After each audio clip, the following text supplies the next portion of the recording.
Do you know that nobody is actually poor? Nobody is actually poor. No matter the circumstances that comes around you, or no matter the thing that seems to be, it is compounding you. Nobody is actually poor, and nobody can actually remain poor in case if you find yourself financially handicapped. Now, what do I mean? God has a way of making one, two things come your way. No matter where you are, whether you believe in Him or not, God has a way of making things come your way. For example, you are someone who hawk in the streets, right? You walk in the street, and then you hawk for the entire day, nothing comes up. Next day, you go out again for the hawking, and then you hawk, something comes in. And the third day, you go, you hawk, nothing happens. Then the next other day, you go, something comes in. Now, in the entire 7 days of your days of hawking, there is no way the 7 days will be the same. Unless there are spiritual force against you. But if there are no spiritual force against you, there is no way absolutely in the next 7 days, in the next 10 days, in the next 21 days, you consistently do your business, there is nothing that will not come into your hand. Now, when something starts coming into your hand, how do you handle them? How do you handle the money? For example, let me use myself as an instance. There are days where money comes into my hand, and there are days where money doesn't absolutely comes into my hand. It is just like the story about Joseph that Joseph interpreted to Pharaoh. He says, in 7 years, or is it 7 years, or 10 years, or 5 years? I don't even remember. Sorry, I'm not a Bible scholar. He said, in 7 years or 5 years, there will be plenty of food.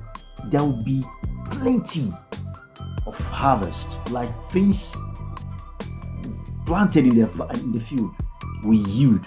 For example, the cassava, the plantain, the palm trees, all the same crops will grow mighty harvest in the next 7 years. Then after the next 7 years, there will going to be a famine. Now, they have to use the 7 years to plant. They have to use the 7 years to plant for the next 7 years where there will be completely nothing. Now, if this thing happens in the days of Abraham, it too also happens in the life of the children of God. There are times where things will dry, and there are times where things will be plenty. I don't know whether you're getting what I'm trying to say. Now, if during the time of plenty, you are consuming it, you are eating all of them. During the time of plenty, for example, you're a person who has a handwork, a skill work, or you do business, you produce one thing and the other and you sell. And then all of a sudden, that week, that month, that year, there was plenty of production. There was plenty of job coming in, and you're making your sales, you're making your money. Then you were not able to plan and save. You were not able to say, okay, there is something God is giving me right now, let me save. Now you did not do that. And then the 7 years of plenty, the 5 years or 1 year or 6 months or 2 months or which week of plenty comes in, money flowing. You didn't plan, you say you didn't plan, you didn't save, nothing. You consumed everything. Then during the time of famine, what do you think will happen to you? It will absolutely bring it down. Now, this is what I have come to learn. I've come to realize God is not wicked. God is not evil. There are days He supplies to you, just like He gave us the proverb about the 10 virgins. 5 were smart, 5 was not smart. 5 knew how to manage the oil with them. The other 5 were ignorant. The other 5 were ignorant. They make use of the whole stuff. And when the proper time required to make use of those things comes, there was no availability of those things.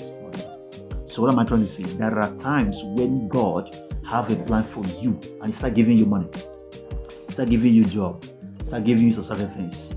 Make good use of those. Don't eat all your eggs. Understand? All the food, all the things you get. For example, I am a person, what I do is I cover events, I create content, I shoot movies and content for people, I edit them. That's the normal job I do. You understand? There are short times, there are season times. For example, let's assume during the time of a festive period. It's always a very busy period for us. For example, the Christmas, the Easter, the New Year, the August break, those period of times are always busy time. Now, for example, you were able to have 10 or 20 jobs that comes your way and you were able to build them, and the whole money calculated was huge enough for you to eat and save. Now you did not save. You did not save. You consumed everything.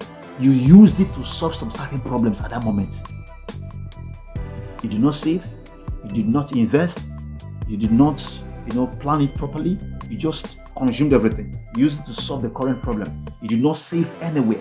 Now, what happened after the season? For example, during the time of February, March, for us, who are into events, who are into shooting videos and editing it for people, and then there was nothing at that moment for you. What will you do? You become hungry, you become financially handicapped, you start wondering what's going on. Nothing is going on. You have failed completely to plan. You have failed completely to save. You have failed completely to do what you're supposed to do during the time of the plenty. So what am I trying to say? What I'm trying to say is that I have come to realize that God is not wicked. God is not evil.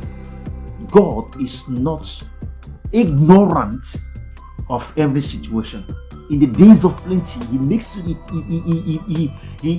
believes that you should be wise, smart enough to do what? To save. Situation no dey finish. Situation doesn't finish. Challenges of life doesn't end.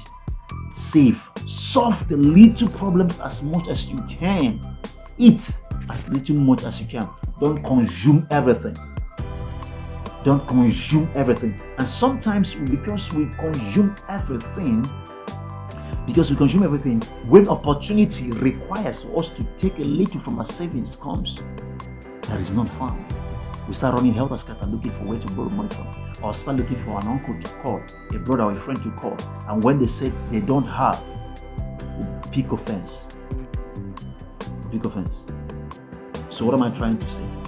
I'm trying to say that number one, God is not wicked, God is not evil, and in life of every single human being, both those who believe in God and those who do not believe in God, because even the scripture said, He maketh His rain to fall to the just and the unjust. He maketh His rain to fall to the just and the unjust. So what am I trying to say? I'm trying to say that it is expedient for us to understand that God has made everything available for every person, every single person. So once you start having money, even though what you are paid is 2,000, out of 20,000 naira problems are surrounding you. I don't know whether I'm going to get this picture. Out of 20,000 or 50,000 or even 100,000 problems surrounding you that you need to sort out with 100,000, and you did a job and what they paid you was 2,000. They paid you was 2,000. Save out of that 2,000. Save out of that 2,000. So from today henceforth, learn to save. Learn to plan. Because there is a time of plenty and there is a time of famine. Thank you and God bless you.